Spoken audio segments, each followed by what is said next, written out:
নমস্কাৰ, মই জাকিৰ হুছেইন আৰু আপোনালোকে চাই আছে Assamese health talk with Zakir. যোৱা কিছুদিন ধৰি অসমত এজন মানুহ খুব চৰ্চাত আহিছে। সেই মানুহজনৰ নাম হৈছে পংকজ পাঠক। পংকজ পাঠকক আপোনালোকে ইতিমধ্যে সকলোৱে চিনি পায়। গতিকে পংকজ পাঠকক নতুনকৈ চিনাকি কৰি দিয়াৰ প্ৰয়োজন নাই।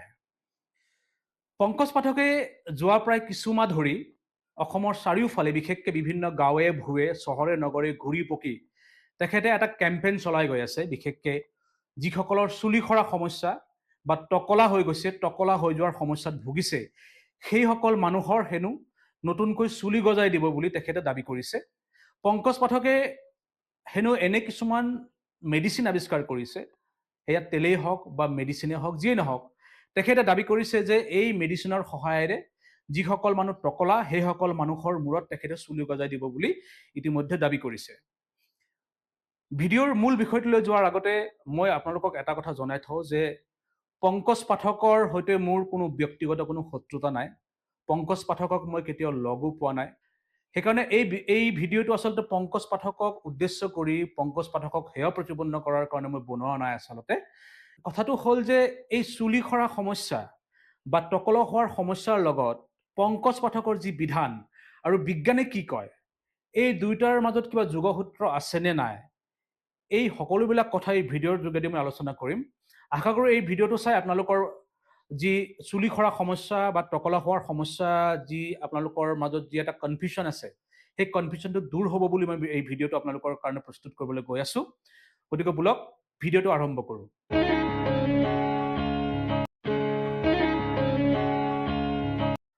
চুলি সৰি যোৱা বা টকলা হোৱাৰ ক্ষেত্ৰত কিছুমান বিশেষ কাৰণ আছে, যিবোৰ কাৰণ ইতিমধ্যে বৈজ্ঞানিকভাৱে প্ৰমাণিত।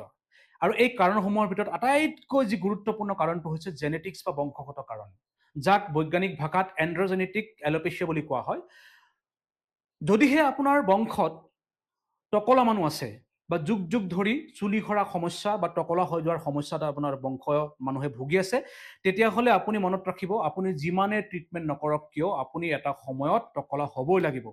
আপোনাৰ এটা বয়সত আহি চুলি সৰি যাব আৰু টকলা হৈ যাব। এই ক্ষেত্ৰত আপুনি ট্ৰিটমেণ্ট কৰি কোনো কামত নাহে।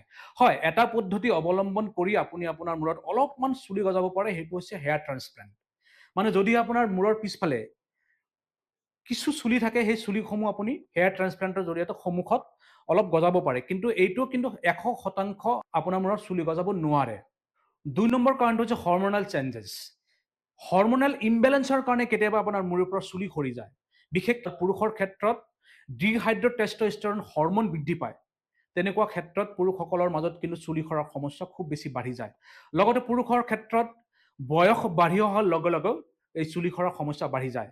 মহিলাসকলৰ ক্ষেত্ৰত বিশেষকৈ যি প্ৰেগনেণ্ট মহিলা বা যিসকল মহিলাৰ মানে মেন'পজ হৈ গৈছে বা এটা বয়সত উপনীত হোৱাৰ পিছত যেতিয়া মেনষ্ট্ৰুৱেশ্যন বন্ধ হৈ গৈছে, লগতে পলিচিষ্টিক অভাৰিয়ান যি চিনড্ৰম বেমাৰ আছে, সেই বেমাৰ থকা মহিলাসকলৰ ক্ষেত্ৰতো কেতিয়াবা চুলি সৰা সমস্যাই দেখা দিয়ে। ইয়াৰ উপৰি কিছুমান মেডিকেল কণ্ডিশ্যনছ আছে, যেনেকৈ ধৰক থাইৰয়ড বেমাৰত ভোগা কিছুমান বেমাৰী, বা লগতে অটো ইমিউন ডিজঅৰ্ডাৰ যেনেকৈ ধৰক এল'পেচিয়া এৰিয়েটা, বা স্কাল্প বা মূৰৰ যি ছাল আছে সেই ছালসমূহত কিছুমান ফাংগাল ইনফেকশ্যন থকাৰ কাৰণে কেতিয়াবা লাহে লাহে চুলি সৰা সমস্যাবোৰ দেখা দিয়ে আৰু লগতে মানুহবোৰ টকলা হৈ গৈ থাকে। মেডিকেশ্যন বা ট্ৰিটমেণ্ট, আপোনালোকে জানে যে কেঞ্চাৰ ৰোগীসকলৰ ক্ষেত্ৰত কেম'থেৰাপি আৰু ৰেডিয়েশ্যন প্ৰক্ৰিয়া এটা কণ্টিনিউভাৱে চলাব লাগে, আৰু এনেকুৱা ট্ৰিটমেণ্টৰ ক্ষেত্ৰত লাহে লাহে সেই কেঞ্চাৰ ৰোগীৰ চুলি সৰি টকলা হৈ যোৱা আমি ইতিমধ্যে চাই আহিছোঁ। এনেকুৱা ক্ষেত্ৰতো কিন্তু বহুত বেছি পৰিমাণে চুলি সৰি যায়।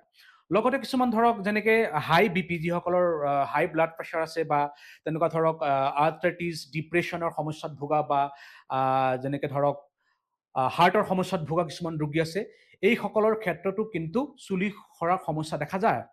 আৰু ষ্টেৰইড যিসকলে খুব বেছি ইউজ কৰে, বিশেষকৈ যিসকলে জিম বা এক্সাৰচাইজ কৰে, তেওঁলোকৰ মাজত ষ্টেৰইড ইউজ কৰাৰ প্ৰৱণতা খুব বেছি থাকে। এইসকলৰ ক্ষেত্ৰতো কিন্তু চুলি সৰি টকলা হৈ যোৱাৰ বহু সম্ভাৱনা থাকি যায়। ইয়াৰ উপৰিও আমি ধৰক যিবোৰ খাদ্য খাওঁ, সেই খাদ্যসমূহত যদি protein, iron, zinc, vitamin D বা ভিটামিন B12ৰ যদি ঘাটতি থাকে বা কম থাকে, তেতিয়াহ'লে এনেকুৱা ক্ষেত্ৰতো কিন্তু আমাৰ চুলি সৰা সমস্যা দেখা দিয়ে। আৰু আজিকালি ফাষ্ট ফুড খুব জনপ্ৰিয় হৈ গৈছে আমাৰ মাজত। চাব যে আমি আচলতে সুষম খাদ্য গ্ৰহণ নকৰোঁ, বিশেষকৈ যি এই ফাষ্ট ফুডসমূহ আমি বহুত বেছি গ্ৰহণ কৰোঁ, বা বহুত মানুহ আছে অস্বাস্থ্যকৰ আমি খোৱা বোৱা কৰোঁ, যাৰ কাৰণতো কিন্তু চুলি সৰা সমস্যা দেখা দিয়ে আৰু লাহে লাহে মানুহ টকলা হৈ গৈ থাকে। আৰু এটা ক্ষেত্ৰত যেনেকৈ ধৰক খুব বেছি যিসকলে স্মকিং কৰে, চিগাৰেট সেৱন কৰা বা মদ খোৱা মানুহৰ ক্ষেত্ৰতো কিন্তু চুলি সৰা সমস্যাই দেখা দিয়ে। আৰু আজিকালি কিন্তু চাব ছোৱালীবিলাকৰ, বিশেষকৈ ছোৱালীসকলৰ ক্ষেত্ৰত কিন্তু হেয়াৰ কেয়াৰৰ কাৰণে কিছুমান ধৰক কালাৰ ইউজ কৰা হয়, কিছুমান আৰ্টিফিচিয়েল কালাৰ ইউজ কৰা হয়, বা চুলি ষ্ট্ৰেট কৰাৰ নামত চুলিত বহুত বেছি পৰিমাণে হিট দিয়া হয়, আৰু কেমিকেলযুক্ত কিছুমান শ্বেম্পু ব্যৱহাৰ কৰাৰ ফলতো কিন্তু চুলি সৰা সমস্যাই দেখা দিয়ে। ইয়াৰ উপৰিও যিসকল মানুহে অত্যাধিক মানসিক আৰু শাৰীৰিক দুশ্চিন্তাত ভোগে, তেনেকুৱা মানুহৰ ক্ষেত্ৰতো কিন্তু চুলি সৰা সমস্যা বা টকলা হৈ যোৱাৰ সমস্যাই দেখা দিয়ে। আজিকালি চুলি গজোৱা আৰু টকলা মানুহৰ কাৰণে আয়ুৰ্বেদিক চিকিৎসাৰ নামত বহুত বেছি এডভাৰটাইজমেণ্ট দেখা যায়।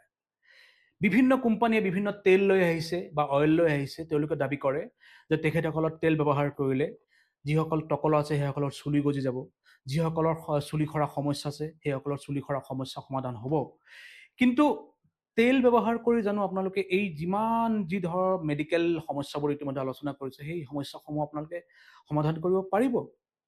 এবাৰ ভাবক। হয়, তেল ইউজ কৰি আপোনালোকে সাধাৰণতে ধৰক চুলিত যদি কিবা ফাংগাল ইনফেকশ্যন আছে, মানে স্কাল্পত ফাংগাল ইনফেকশ্যন থাকিলে তেনেকুৱা ধৰণৰ সমস্যা আপোনালোকে সমাধান কৰিব পাৰিব।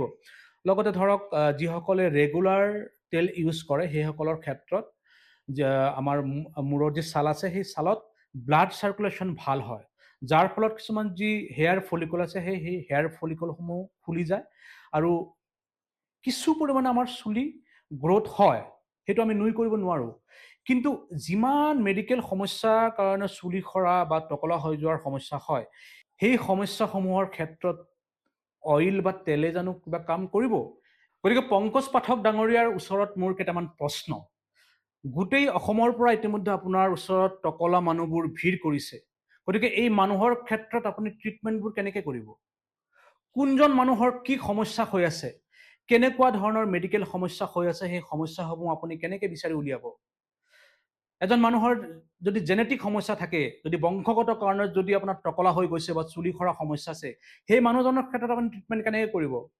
হৰমনেল ইমবেলেঞ্চৰ কাৰণে যিসকলৰ সমস্যা হৈ আছে, যিসকল মেডিকেল ট্ৰিটমেণ্ট লৈ আছে, কেঞ্চাৰত কেম'থেৰাপি বা ৰেডিয়েশ্যন লৈ আছে, যিসকলৰ হাই ব্লাড প্ৰেছাৰ আছে, যিসকলৰ আপোনাৰ থাইৰয়ড সমস্যা আছে, এই পেচেণ্টবিলাকৰ বা এই মানুহবোৰৰ ক্ষেত্ৰত আপুনি ট্ৰিটমেণ্ট কেনেকৈ কৰিব?